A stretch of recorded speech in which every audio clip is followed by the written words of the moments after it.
सो next क्या होता है, जो एक्नेटन है वो थोड़ा सा वैकी हो जाता है, पागल हो जाता है. After Akhenaten's death a mysterious ruler named Smenkhkare appeared briefly and excited with hardly a trace. कहता है एक्नेटन के डेथ के बाद एक मिस्टीरियस रूलर आता है, क्या नाम है उसका, Smenkhkare. बट वो जल्दी ही उसका राज खत्म हो जाता है without any trace. And then a very young Tutankhaten took the throne.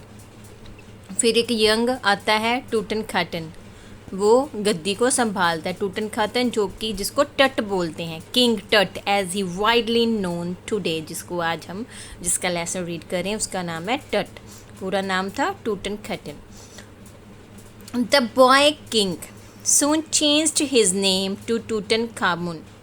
तो फिर उसने भी अपना नेम चेंज करके क्या रख लिया, टूटनखामुन. किसके नेम पे, लिविंग इमेज ऑफ आमुन. आमुन जो देव गॉड था जिसको पहले एखेनटन ने नष्ट कर दिया था, उसी के नेम पे उसने अपना नेम रख दिया. एंड ओवर सा और रेस्टोरेशन ऑफ द ओल्ड वे, और पुराने रीति रिवाज के अकॉर्डिंग अपना जो राज्य है वो चलाने लगा. ही रिजेंड फॉर अबव 9 ईयर, 9 साल तक रहता है गद्दी पे. एंड देन डाइड अनएक्सपेक्टेडली, और मर जाता है. Regardless of his fame and the speculation about his fate. अब कहता है वो बहुत फेमस था और बातें की जाती हैं उसकी फेट के बारे में. टट is one mummy among many in Egypt. कहता है टट भी एक ममी है, क्योंकि इजिप्ट में बहुत सारी ममी होती हैं. वहाँ पे सभी को बड़े जो देवी राजे होते हैं उनको दफनाया जाता है, ममी बनाया जाता है. तो उनमें से एक ममी थी टट. हाउ मैनी, कितनी है ये मम्मी इजिप्ट में, नो वन नोज, किसी को भी नहीं पता, मतलब कि बहुत सारी हैं. The Egyptian mummy project which begin. कहता है कि इजिप्टियन ममी प्रोजेक्ट हुआ जो कि बिगेन हुआ इन्वेंट्री इन लेट 2003, 2003 में हुआ. Has recorded almost 600 so far as still counting. 600 से भी ज़्यादा ममी की खोज हो चुकी है और अभी भी ये काउंटिंग चल रही है. द नेक्स्ट फेज़ आगे क्या होता है, स्कैनिंग द ममीज़. फिर मम्मी की स्कैन की जाती है with the portable CT machine. Portable एक जगह से दूसरी जगह ले जाने वाली machine donated by the National Geography Society and Siemens, जो कि डोनेट की गई थी नेशनल ज्योग्राफी सोसाइटी द्वारा एंड सीमेन द्वारा. इट्स मैन्युफैक्चर, जो इनको बनाने वाले थे उन्होंने डोनेट की थी. King Tut is one of the first mummy to be scanned. और टट फर्स्ट ममी थी जिसको स्कैन किया गया था. In death as in life moving regally ahead of his countryman. की डेथ कैसे हुई, कैसे उसकी लाइफ थी, इसके बारे में उसके कंट्रीमैन को बताने के लिए उसका भी सिटी स्कैन हुआ था. तो ये सिटी मशीन डोनेट की गई थी नेशनल ज्योग्राफी सोसाइटी के मैन्युफैक्चर के द्वारा. सो नेक्स्ट क्या होता है, a CT machine scan the mummy head to toe. CT scan में अब क्या किया जाता है, ममी को स्कैन किया जाता है सर से पैर तक. Creating 1700 digital X ray images in cross section.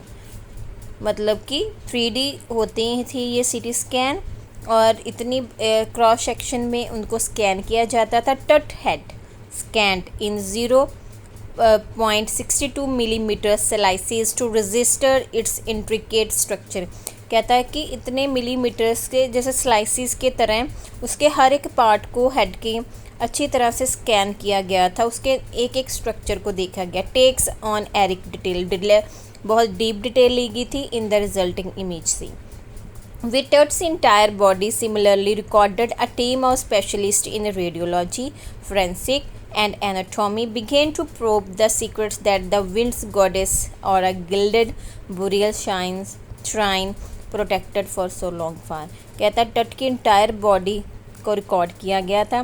किसके द्वारा? टीम थी स्पेशलिस्ट की, जो कि किस में स्पेशलिस्ट है? रेडियोलॉजी में, फोरेंसिक में, एनाटॉमी में, सभी ने उसको चेक किया था। The night of the scan, उस रात जब स्कैनिंग चल रही थी, वर्कमैन कैरिड टट from the टूम in his box.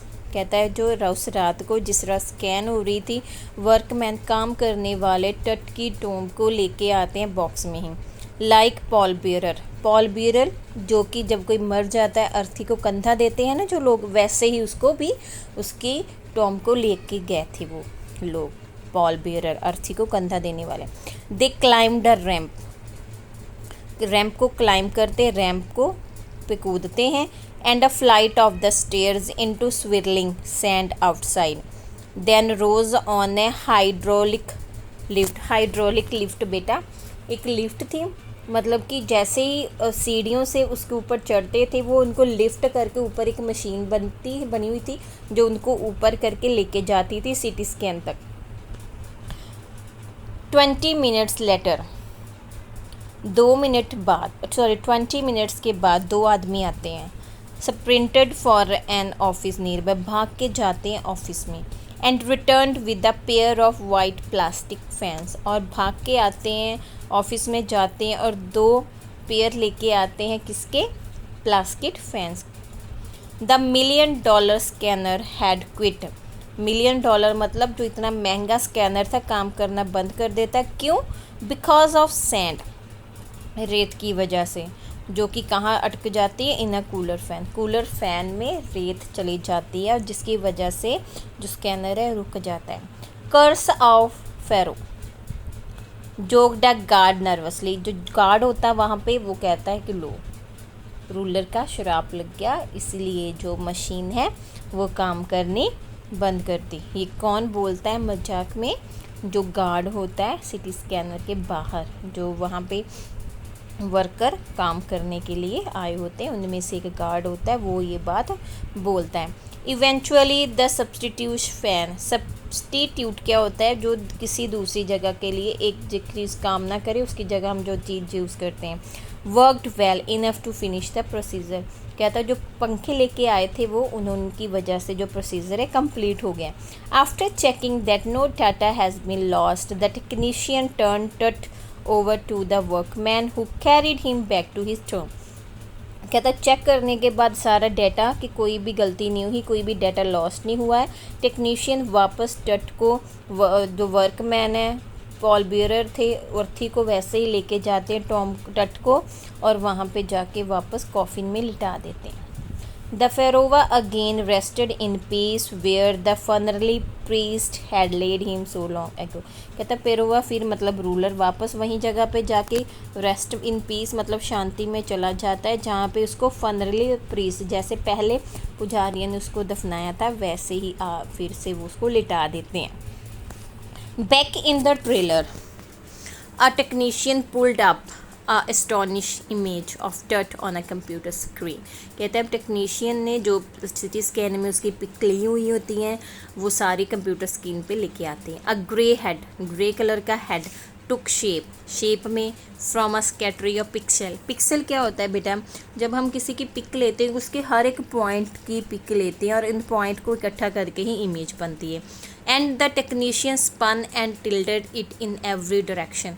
अब एक फ़ोटो से उनका हेड बना ग्रे कलर का दिखाई देता है, उसको रोटेट करके, मतलब कि तीनों साइड 3D पिक्चर थी, तीनों हिस्से घुमा फिरा के सारी साइड वो उनकी हेड की दिखाते हैं।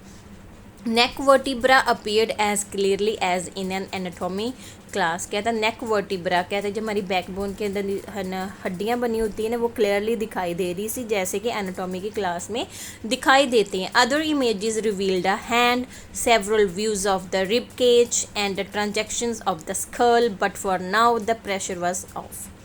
कहता है कि सभी उसकी इमेजेस दिखाई दे रही हैं, हैंड की, रिब केज की, स्कल की। Sitting back in his chair, जाही हवास स्माइल। अब चेयर पे बैठे हुए हैं जाही हवास और वो हंस रही हैं, विजिबली रिलीव्ड। अब वो रिलीव महसूस कर रहे हैं। क्यों कर रहे हैं? That nothing had gone seriously wrong, कि कुछ भी गलत नहीं हुआ है। I didn't sleep last night, वो कहते हैं कि मैं पिछली रात से सोआ नहीं हूँ, नॉट फॉर अ सेकेंड, एक पल के भी लिए नहीं, क्योंकि वो वरिड थे कि कहीं कोई गलती ना हो जाए। He said I was so worried, मैं बहुत ज़्यादा चिंतित था, इसकी वजह से मैं सो नहीं पाया। But now I think I will go and sleep, but अभी मैं टेंशन फ्री हो गया क्योंकि इन्वेस्टिगेशन के दौरान कोई भी प्रॉब्लम नहीं हुई, अब मैं जाके आराम से सो सकता हूँ। ये हवास बोल रही हैं। By the time we left the trailer descending metal stairs to the sandy ground the wind had stop, जैसे ही वो स्कैनर से तट को निकाल के बाहर आते हैं तो हवा भी बंद हो जाती है। जैसे वो पहले जाते थे ना, उसको लेके जाते तो अजीब सी हवा भी बहने लगती थी, अब जब काम बंद हो गया तो हवा भी बंद हो गई है। द विंटर एयर ले cold and steel like death itself in is valley of the departed, कहता हवा ठंडी है जैसे कि डेथ की तरह लिख रही थी। कौन सी valley? Valley of the departed, जहाँ पे जगह पे वो उसकी टॉम थी। Just above the entrance to tombs stood Orion, the constellations that the ancient Egyptian knew as the soul of Osiris the god of the afterlife watching over the boy king, कहता है कि एक constellation तारों का झुंड दिखाई दे रहा है जो कि सोल है और सीरीज की गॉड की, जो गॉड है आफ्टर लाइफ का, जो देख रहा है लड़के को।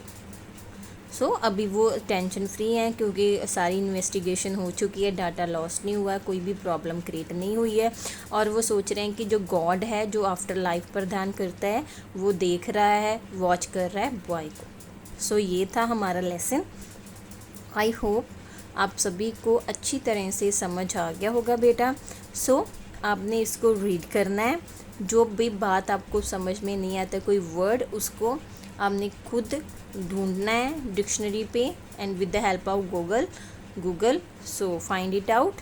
If you have any problems and query just contact me and complete your notebook and send me the PDF of your all work. So I hope आप सभी ने काम कंप्लीट किया होगा। So take care, stay at home and be healthy. Okay बेटा, bye, take care.